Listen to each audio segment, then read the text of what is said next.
They say the eyes are the window to the soul, and if that's true, shouldn't we do all that we can to protect them? Today, we're taking a closer look at the issue facing children's eyesight, how the pandemic may be partially to blame, the connection between vision and dementia, and we've all seen them, the rash of those viral TikTok videos floating around promoting home-based remedies to improve our eyesight.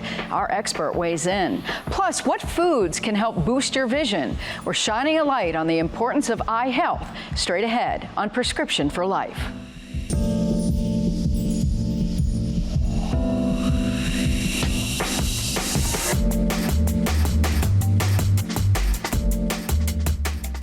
Thanks so much for joining us. I'm Monica Robbins. Many of us are glued to screens most of the day. The kids at school, adults at work. Then we come home and we start watching TV. Your eyes are getting a serious workout. Tired eyes may be harmless, but the eye strain can lead to dry eyes, which can make them itchy, red, sometimes even painful. Doctors are also seeing another vision pop up with all the screen time, and our Texas station, KCEN, has that story. Studies show myopia cases, more known as nearsightedness, are expected to rise to 52% by the year 2050. The eye kind of elongates, and so that has started the glands that help to keep the eye moist from working correctly. There's also an uptick in dry eyes, and Waco Vision Source is seeing all the cases. The research that we have now shows why this is such an important thing to be addressing, and so I think sometimes parents are a little bit skeptical. However, we have the research behind us. Jackie Dominguez is one parent who's taken quick action in treating her child's myopia. We definitely lessened screen time because nowadays they do a lot of schoolwork on screens, on computers, on iPads. The overuse of electronics, something experts have noticed has a huge impact on children's eyesight. They're probably spending more time on screens at school than you think. So just be aware of how much time we're spending at home on screens. Try to go outside as much as possible. To prevent both of these conditions, which can have negative long-term impacts, experts say limit the screen use. Remember to blink every 20 minutes, at least 20 times. It's definitely, we all need to be taking more screen breaks, because we know that since the pandemic and all of us working from home and school from home and things like that, we're just on our screens all the time. Okay, right now, blink a few times, look away for a few seconds, but stay connected to this screen, because I want you to learn what you need to know to protect and improve your vision with our Cleveland Clinic expert. Joining me now is Dr. Nicole Bayich, who is an ophthalmologist with Cleveland Clinic Cole Eye Institute. Thank you so much for being here. Thank you so much for having me. We have so many questions to get through about vision issues, but I want to start with, what is the most common vision issue people have that they probably don't even realize they're dealing with? Yeah, so one of the top issues that people don't realize they have, I would say, is probably dry eye. So frequently I'll have patients come in to see me saying, oh, I've got this chronic eye infection. I keep getting these crusties or goop at the corners of my eye, or feels like an eyelash is in there, or I've got some grit or sand in there. And really it just comes down to dry eye of some sort. So I think the most important thing is just to come in to get checked out and have us direct things from there. What causes dry eye? So there's actually a lot of factors. As we start to get a little bit older, our hormone levels can change, and that can affect things. Certainly, certain conditions like having had LASIK, that can contribute to it. Other medical conditions can contribute it too, if people cannot close their eyes all the way, or if they have something else going on with chemotherapy or things like that. It can also affect the surface of our eye. Does hydration matter? Yeah, so it actually can contribute. So I do encourage my patients to make sure they're drinking enough water. Sometimes medications like antihistamines can dry people out. And then especially as we're getting into the colder, drier winter months, I recommend that patients get a humidifier at home. And you can get a little desk humidifier too. So if you're having issues at work, it's a nice little way to help make your day more comfortable. So I'm sitting here listening to you, and I deal with dry eye, and mine is severe. And one of the interesting things is there's no medication. When you start dealing with that pain, there is nothing that works to help you relieve that. right? Yeah, the cornea is one of the most highly innervated parts of the body. So, when you get something wrong with it, or even just severe dry eye, it can be exquisitely painful. You can imagine paper cuts can be real painful too, but what if that's on your eye? So it's something that, unfortunately many people do struggle with. And one of the things I learned to deal with was I would get saran wrap, literally put some night gel in my eye and tape the saran wrap over my eye. And that's how I would sleep with it, because I have an issue where I can't close my eyelid all the way. What about the get the red out? The drops. Can that have an impact on your eyes if you use them too frequently? Yeah, so I think that's one of the arch nemesis of eye doctors everywhere. So frequently those drops that get the red out, by doing so, it constricts the blood vessels so that they're teeny tiny, but by doing so, you're getting less fluid to the eye. So while it looks nice and white temporarily, you're getting less fluid to the eye. So the eye frequently gets drier. And then once the medication wears off, the red eye comes back with a vengeance. So you get this vicious cycle where, when the eye becomes more red, you say, oh, it's time for more drops. But really, you're just exacerbating the problem. I'm sitting here listening to you. Conjunctivitis is one of those big issues that a lot of people are dealing with, especially as we head into the cold and flu season. What's the best treatment? So really, it depends on what's going on. Frequently, I have patients come to see me who are convinced that they do have, pink eye, but really it comes down to dry eye.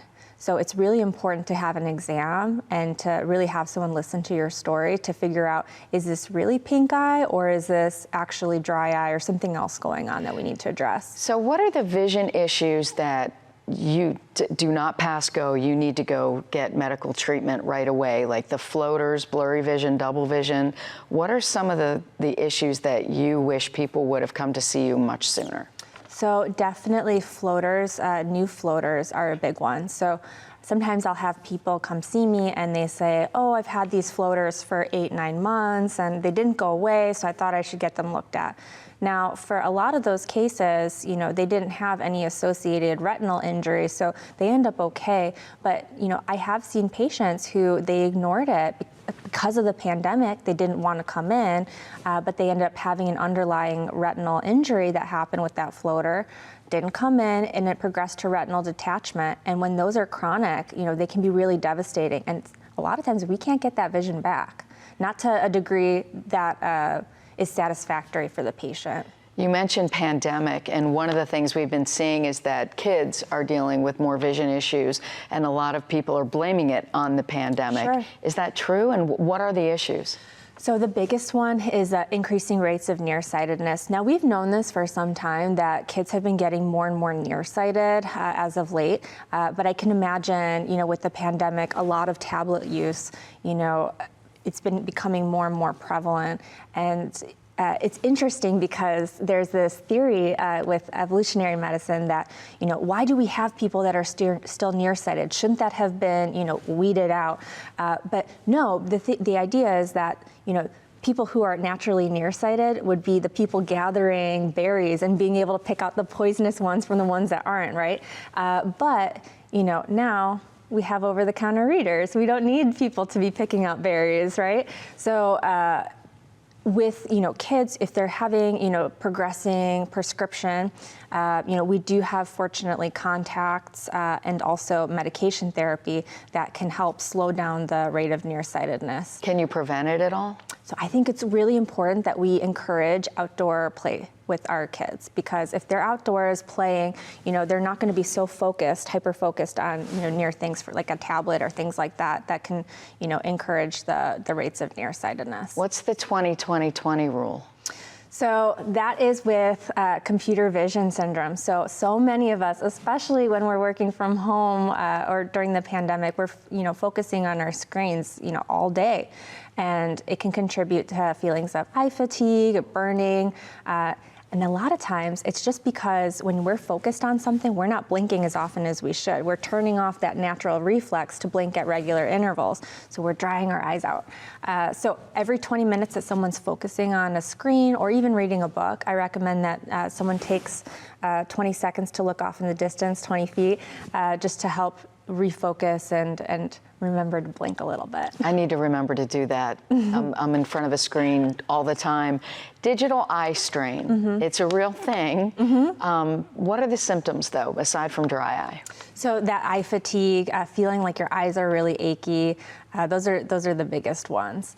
However, what I think is really important to piece out is, some of these patients, they never get an eye exam because they say, oh, I see fine. And then they have this digital eye strain or computer vision syndrome. And they might have an underlying glasses prescription that they don't know about because it's mild. But if that were corrected, maybe that would help improve things. And also taking the breaks every so often to make sure they can reset, treating dry eye if they have that as an issue. And also, I hear a lot about blue light glasses. Everyone asks me, are blue light glasses a thing? Are they going to help protect my eyes? Unfortunately, the data doesn't really suggest that there's truly damage with this blue light. I do think that there can be a benefit if people have trouble, falling asleep at night because blue light can affect your circadian rhythm. But, certainly you don't have to feel pressured to get upsold for, the blue light filter on your glasses because, things are very expensive nowadays. And if this is an easy place where people can save money, happy to do it. I fell for it. Every pair of glasses I have has blue light, and then I read the study, and I was like, oh my goodness. But you know what? You probably can sleep at night so much better. Probably, yeah. I'm gonna think of that. What about supplements? Because I had an ophthalmologist once tell me, make sure you're taking omega-3. Yeah, so there is some evidence. It's not the strongest evidence, but it is there. And what I tell my patients is, listen, we know omega-3s are good for the heart, so absolutely, if you want to take it, take it. And, I hope it helps your dry eye too. I see all these supplements, though, on the market specific for eyes. Are they worth the money? So it really depends on what the person's situation is. So we do have the ARED supplements, which are really helpful for patients with macular degeneration. However, that should be a conversation with your eye doctor to make sure that you're an appropriate candidate or not. You mentioned getting the kids outdoors, and while we're still dealing with some sunlight, at least here in Northeast Ohio, when do you need to worry about sunlight? What if you're getting more light sensitive? Is that a concern that you should probably go see an ophthalmologist? Yeah, so, first I do recommend that people wear sunglasses with UV protection in them when they're out in the sun. It can help slow the progression of certain conditions like cataracts. But aside from that, if someone is getting more light sensitive, sometimes it can be, just a natural factor. If you have dry eye or, with cataracts, people are going to become, maybe a little bit more sensitive to bright lights. However, if someone is getting acutely more sensitive to sunlight and their eyes red or they have blurred vision, that could be a sign of something more serious like uveitis going on. So they should get things checked out. Wow, you can actually have, what is uveitis? It's inflammation inside the eye, and people get really sensitive to sunlight. So if someone has a sudden change in their eye condition, they should get it checked out. Wow. Okay, we keep saying, go get checked out, go get checked out. How often should I be getting my eyes checked? Great question. So it starts out, when someone is, getting ready for kindergarten, we do, vision screenings, and then you can go from there based off of what is going on. However, once we hit the age 40, we're supposed to be getting annual eye exams at minimum per the American Academy of Ophthalmology. That makes sense because I swear my rocket vision started going when I hit 40, and then all of a sudden, now I need these. Mother Nature. It's so unfair, It too, So there was a recent study indicated that vision or vision issues could also be a link to dementia. How does that happen? Yeah, so there definitely needs to be more research into this, but it is very interesting that we're finding a lot of associations between vision loss and dementia. Not only that, but there's also literature supporting that just having cataract surgery is associated with a 30% decreased risk of dementia too. And having cataract surgery has a decreased risk of mortality too. So all the more reason, sometimes we have these conversations with our patients and their families. I really don't want to put grandmother through another surgery just to help her see the TV a little bit better. But really, if we're talking about a quality of life thing where, they may have more years with a sharper mind or even decreased mortality, that's a different conversation altogether. Well, and cataract surgery is so different now than what it used to be, right? Yeah. Is it much easier? Yeah, it's an outpatient surgery. Patients are in and out, and most are seen better the next day. All right, my favorite topic, viral videos. Because, everybody's not blinking watching these viral videos. But there's one that's out that is maybe an old wives' tale, telling people you should use castor oil. It gets rid of glaucoma, cataracts, dry eye. Any truth to this? So unfortunately, the castor oil is not the next cure-all for all of our ocular ails. But I do think, for the dry eye patients, if they have a deficiency of oil in their tear film, of course they're going to notice, some improvement if they're getting oil in with castor oil, right? But we do have oil-based eye drops that can help improve their symptoms as well. So, I'd much prefer, especially with, the recent rash of the artificial tears that were causing, eye infections and vision loss. I want to make sure that people are putting in stuff in their eye that's safe, that's sterile, not, home-based remedies with God knows what in them. I can't fathom putting oil in my eye anyway. That just sounds crazy. All right, final thoughts. What would you like people to leave this conversation with? Yeah, so the most important thing is just because it seems like your vision's okay doesn't mean that there isn't something brewing underneath. And so that's why it's really important to have your annual comprehensive dilated eye exam so that we can take a look in the back and make sure there's no glaucoma or something else going on, because frequently with some of those conditions, you won't notice anything until it's too late. Well, and now the testing today, I had this, my dad had glaucoma, and I was tested, and they found that I was at high risk 10 years before symptoms would even show up. So the technology is incredible these days. Yeah, we have incredible technology, and if your insurance covers it, there's no reason not to get in and get it looked at. That's a whole other discussion we're going to have on another day, but thank you so much. Great insight as always. Thank you so much for having me. This time of year is cold and flu season, but can certain eye issues affect who should actually get a flu shot? Megan Bragg verifies. Getting your flu shot is a super important step in ensuring you stay healthy during the winter, but WCNC Charlotte viewer Harper E. said they were told if they received a cornea transplant, they shouldn't get the vaccine. They wrote to us, they said, over 20 years ago, I had a cornea transplant. About 7 to 8 years ago, I was told that taking the flu shot could cause a rejection of my cornea transplant. Is this true or false? Let's get the facts.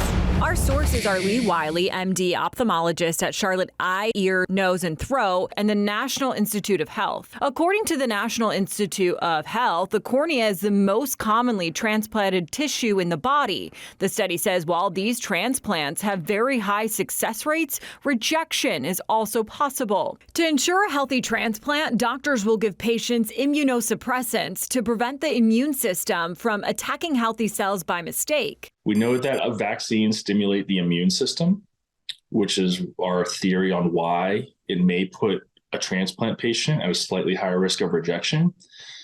But infections also stimulate the immune system, so we have to keep that in mind as well. Wiley says if a patient has a rejection episode, those are usually treatable. However, if someone gets the flu or COVID infection, you can often end up with a life-threatening illness in certain cases. So overall, we recommend just getting the vaccine if it's available to you, and looking out for the signs and symptoms of rejection. Wiley says the signs of rejection include redness, sensitivity to light, decreased vision, and pain. He stresses that anyone could be at risk for cornea rejection, even if they are 20 years out from their transplant. You still have to monitor for rejection. The risk, is once again low, but not zero. Wiley suggests patients chat with their local ophthalmologist who could prescribe drops called prednisone at the time of your vaccination to even further lower your risk of rejection. I am a proponent of getting the vaccine and monitoring the transplant very closely. With your Verify Fact Check, I'm Megan Bragg. And in case you missed it, a recall issued on a brand of eye drops due to contamination concerns. Bacteria and fungus were found in Dr. Burns' Whole Health products. Now, the recall is for the 5% and 15% eye drop solutions, mist 15% solution, and organic castor oil eye drops. The FDA says stop using these products because they could cause serious and life-threatening vision infections. If you've experienced any problems, call your healthcare provider immediately. And before we go, if you're not a huge fan of carrots, well, new research shows there's actually another food that can help you see better. Grapes. Scientists are finding eating just a few handfuls of grapes daily for a few months is an amazing way to keep your eyes healthy. It's because grapes are rich in antioxidants that help keep your eyes fresh and clean. And don't go overboard. But yes, red wine has been shown to have benefits to your eyes as well, including helping to prevent cataracts. But again, drink in moderation because too much can make your vision pretty blurry, if you know what I mean. That's all for this episode of Prescription for Life. Thank you so much for watching. I'm Monica Robbins. We'll be back here next week. And until then, wishing you good health.